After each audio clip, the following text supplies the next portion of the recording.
Laura Mendez grew up among crystal glasses and dinners where every detail was meticulously planned to impress. The eldest daughter of an influential couple in Miami, her life had always been a carefully choreographed dance of unspoken rules. Smile in the photos, avoid uncomfortable conversations, and, most importantly, choose wisely who you share your last name with. But Laura never wanted to be just another name in the Mendez family lineage.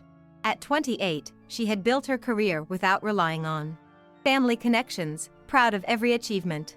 Yet, in her parents' eyes, her biggest mistake was Rafael Costa. He wasn't from an established family, he didn't frequent the same exclusive clubs, and while his bank account was growing, it didn't come with an influential last name. For the Mendez family, that was unacceptable. The criticism started subtly, like poison diluted in fake compliments. Her mother would remark on how Rafael was nice, despite his simple ways. Her father avoided asking about his work, preferring to highlight the high-profile fiancés that attended their dinners. Then, the real jabs began, the jokes about his old car, the disapproving glances at his clothes, the invitations that accidentally never arrived. When they finally announced their engagement, Laura thought maybe the resistance was easing. After all, her parents had agreed to host an engagement party at one of the most exclusive venues in the city. But then, a single phone call, 1 week before the event, shattered the illusion. At first, the excuse seemed almost reasonable. The venue was too expensive, and hosting the party wasn't a priority right now. But Laura knew her parents too well. They never hesitated to spend lavishly on extravagant galas, charity events where they barely cared about the cause, or meaningless networking dinners with people they barely liked. Something didn't add up. It didn't take long for her to uncover the truth: her parents hadn't canceled the reservation.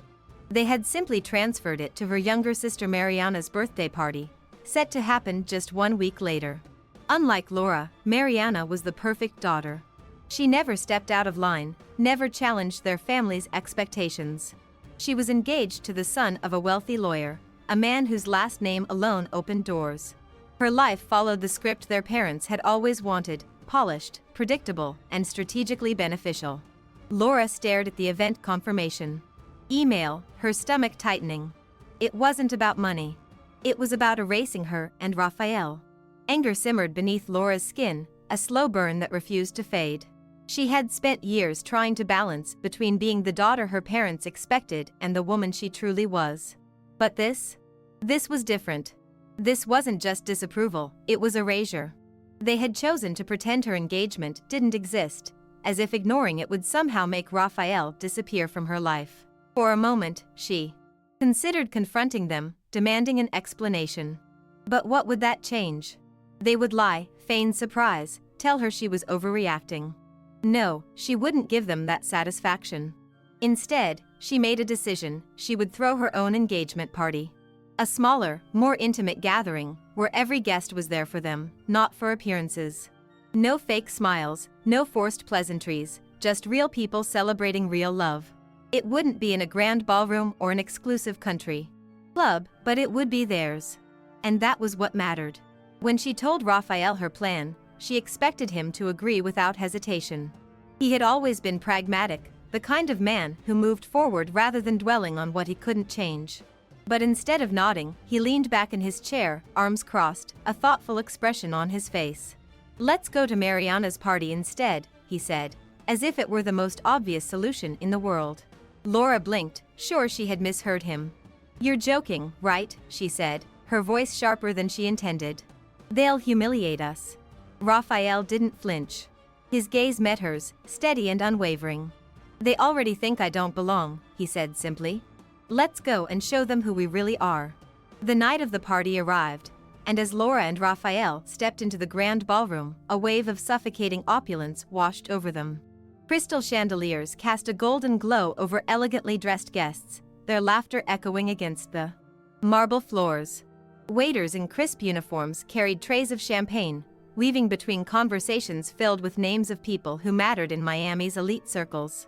Laura's parents were at the center of it all, surrounded by politicians, CEOs, and old-money socialites. They barely glanced at her when she walked in. No warm welcome, no acknowledgement, just a flicker of recognition before they turned back to their guests, as if she and Raphael were nothing more than uninvited party crashers. The sting of it tightened her chest, but Raphael's hand on the small of her back grounded her. If she thought their presence would be met with indifference, she had underestimated just how deep her parents' disdain ran. Raphael, dressed in a perfectly tailored navy suit, looked as sharp as any man in the room, but it didn't matter. To them, he was still an outsider. The whispers started almost immediately. Some guests mistook him for one of the waiters, holding out empty glasses with an expectant nod. Others ignored him entirely, their gazes sliding past him as if he were invisible. Laura could feel the judgment in every glance, the silent questions hanging in the air. Why was she still with him? Why hadn't she moved on? Didn't she see she could do better? Her father, ever the polished host, avoided introducing Raphael to anyone, as if his presence was an unfortunate detail best left unmentioned. The insult was deliberate, calculated. But just when she thought the night would be a slow, painful humiliation, something happened that no one expected.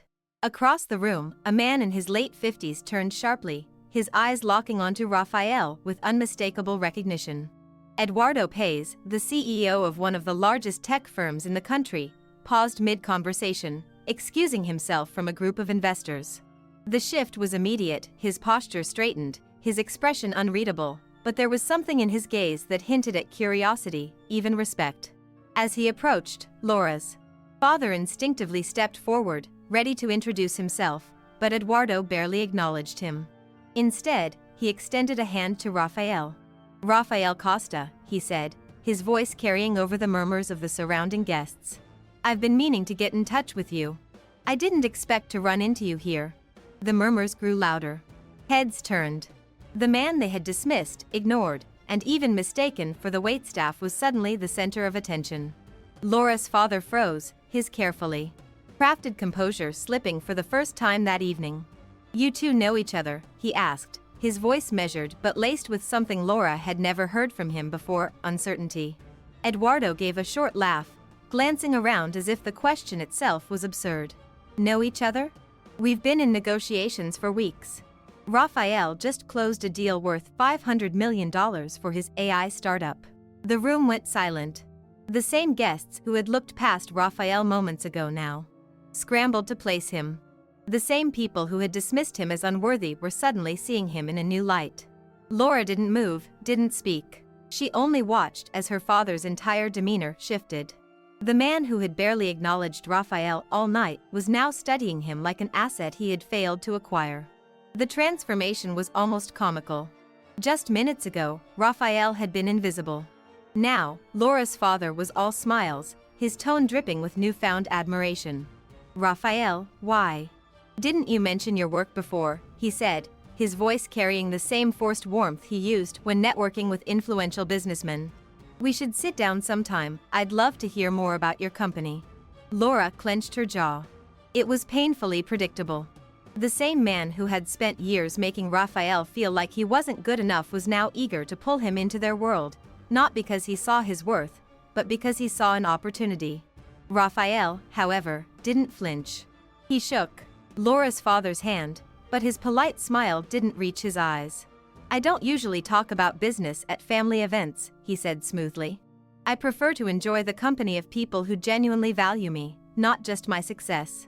Her father hesitated, clearly caught off guard by Raphael's response.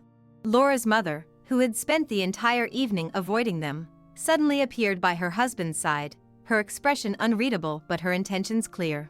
"Raphael, dear," she said, her voice carefully measured.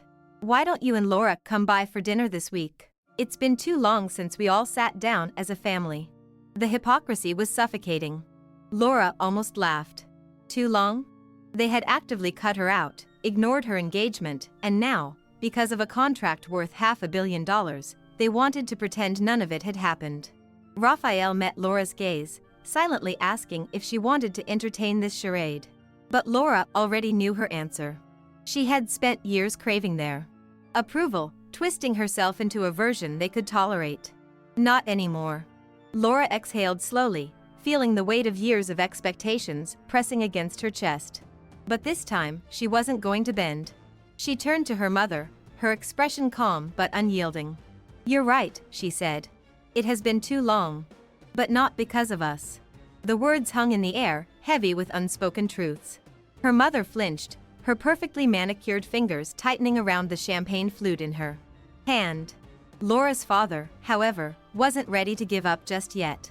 "Laura," he started, forcing a chuckle as if trying to brush aside the tension. "Let's not make a scene. We're family." He said it as if that word still held any meaning, as if family hadn't been the very thing used to control her all these years. Raphael, still composed, set his glass down on a passing tray and glanced at Laura. "Ready to go?" he asked, as if they had already spent too much time in a place that didn't deserve them.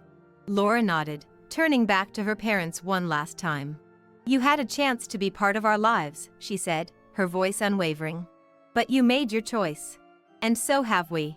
Without another word, she slipped her hand into Raphael's, and together, they walked away, not just from the party, but from the illusion that she had to keep proving her worth to people who had never truly seen her.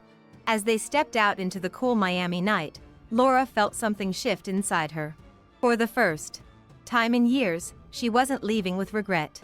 She was leaving free. The next morning, Laura's phone buzzed with an incoming call. Her father. She stared at the screen for a moment, debating whether to answer. Part of her expected another dismissal, another attempt to manipulate the situation. But something told her this time was different. With a deep breath, she picked up.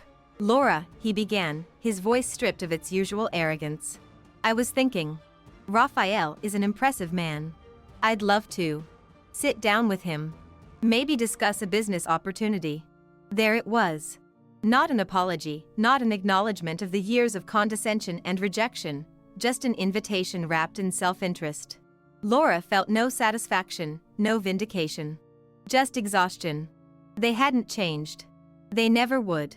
She glanced at Raphael, who was sitting across the room, sipping his coffee, already dressed for the day.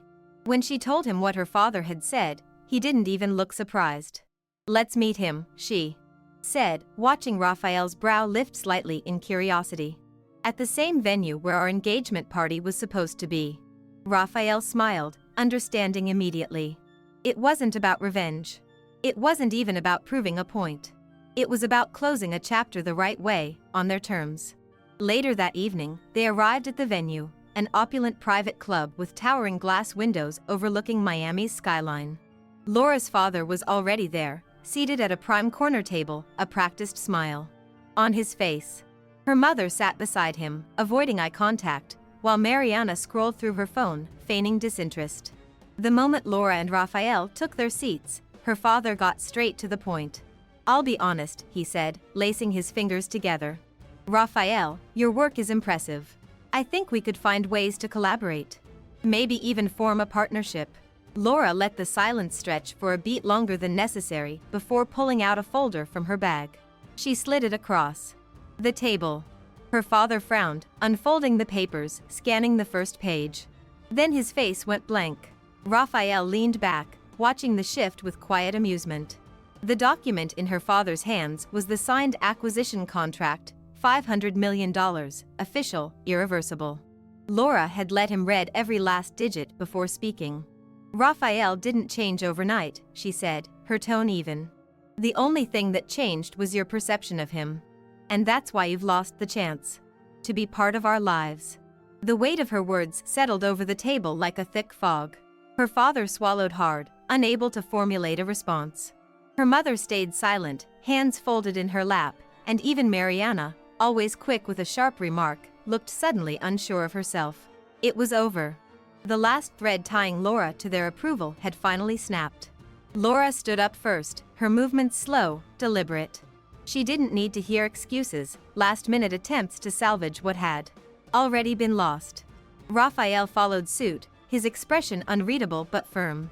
Without another word, they turned and walked away, not just from the table, but from the weight of a family that had never truly seen them. As they stepped outside, the warm Miami breeze wrapped around them, carrying away the last remnants of expectation and disappointment. Raphael took her hand, his thumb brushing against her skin, grounding her in the present. "How do you feel?" he asked, his voice low. Laura exhaled, glancing up at the city lights. "Lighter," she admitted. And for the first time, it was true. 1 week later, they celebrated their engagement on their own terms. No extravagant ballroom, no forced smiles, just real friends, real love, and the kind of warmth money could never buy. Laughter filled the air as music played, a celebration not just of their future, but of the choice they had made. Laura looked around, soaking in the moment, feeling more at home than she ever had in her parents' mansion. This was her family now, the people who chose her, who respected her, who celebrated love without conditions. She squeezed Raphael's hand, her heart steady, certain. She didn't need validation. She didn't need their acceptance. She had everything she had ever needed right here.